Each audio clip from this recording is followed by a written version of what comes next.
Alright, welcome back to DL Kramer's Custom Cars and Anything.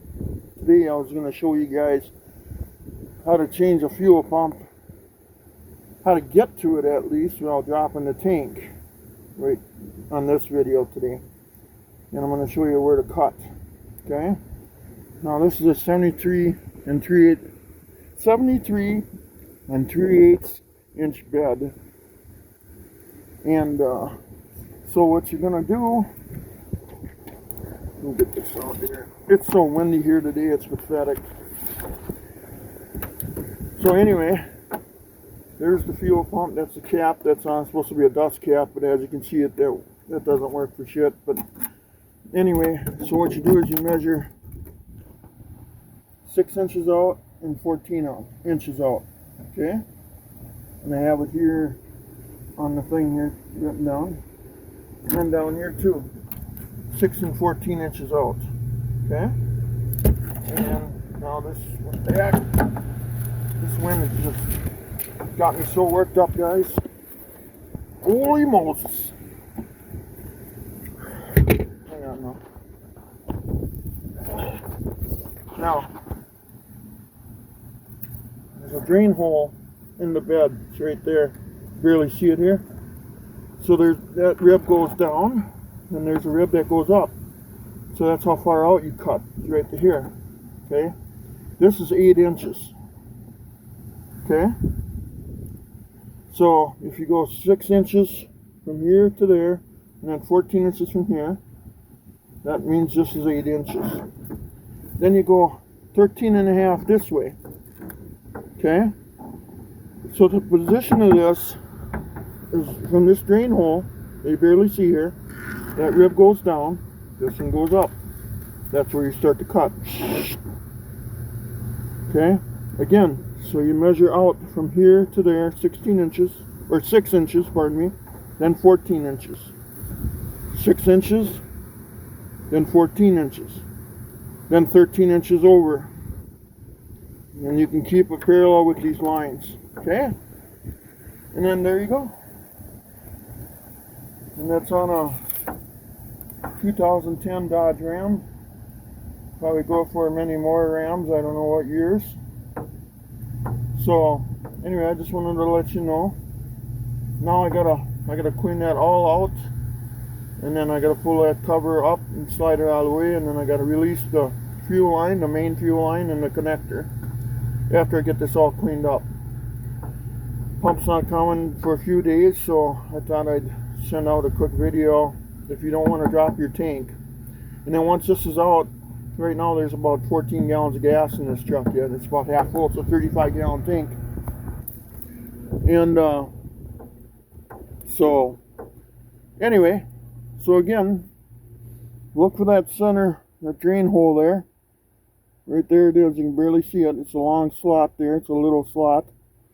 And then that rib goes down straight out from it. Then the rib goes up. Then that's where you start your cut.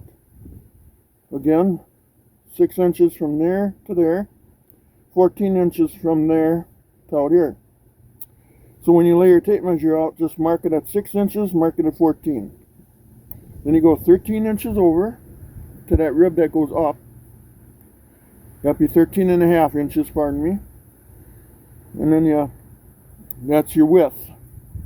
Then you do it over here again, 6 and 14. Draw your lines, then just bend this up. Don't cut this one.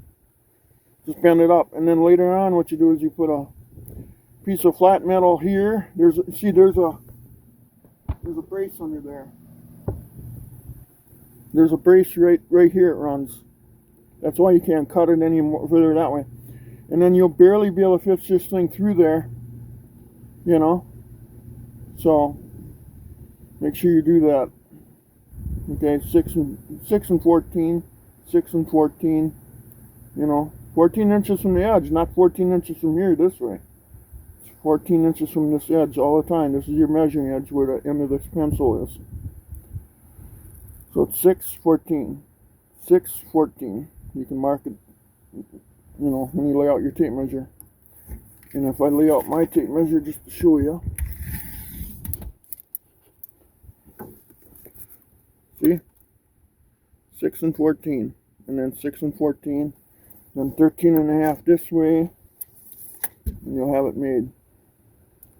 So now the next step is to clean that all out of there. And what a mess that is. Oh gosh. So I'm going to do that now. I'm not going to video any more of this right now. So anyway, good luck with your project. Hopefully this helps you guys out. Get a fuel pump out without dropping the damn tank. And why manufacturers don't make a door here, you know, I don't know. But again, then I'm going to use some flat metal and some self-tappers. And you could seal this with seam sealer again and paint it black again. It's never going to hurt anybody. I wouldn't weld this back up, because the next guy that has to change the fuel pump, it's just going to make their life easier again, you know. So always have an access door to it. So, see, they want you to pull the tank out, and which is right, to pull the tank out and clean it out thoroughly and stuff like that. But when you get this out, there's a big hole in there. And if you wanna, I mean, I'll look in there, and if that tank is severely dirty, it's coming out then. But if it's not, or just a couple particles, I'll clean that out. And I won't drop it. But this will save you some time and a lot of money. But you do what you want to do. This is at your own risk, you know. But you got to be careful. There's a fuel line right there, you know. Don't be cutting that. That's pretty deep in there. I used a reciprocating saw, but then I held it up high so that blade wouldn't reach down to that stuff. And then I found out this was easier. And I pointed it so the sparks were coming up, not towards the tank, but up when the wheel turns. So keep that in mind. And here's kind of a graphic on that. I kind of drew up really super fast. You can take a look at that. But 6 inches from the wall, from here, and that's 14 from here too. Don't measure 14 from there to there. Okay, please like and subscribe, guys. I would really appreciate it. I could use it. As you can see, I'm trying to save money here, but I'm trying to help you guys too. So at least you know the measurements now where the fuel pump is on a 73 and 3/8 bed. I don't know what it would be on, or if it's any different anywhere else, but I'm going to assume it's, well, I'm not going to say yes or no. I don't know. But I know on a 73 and 3/8 bed, that's the way it is. So, okay. Take care, guys. Peace. Bye-bye.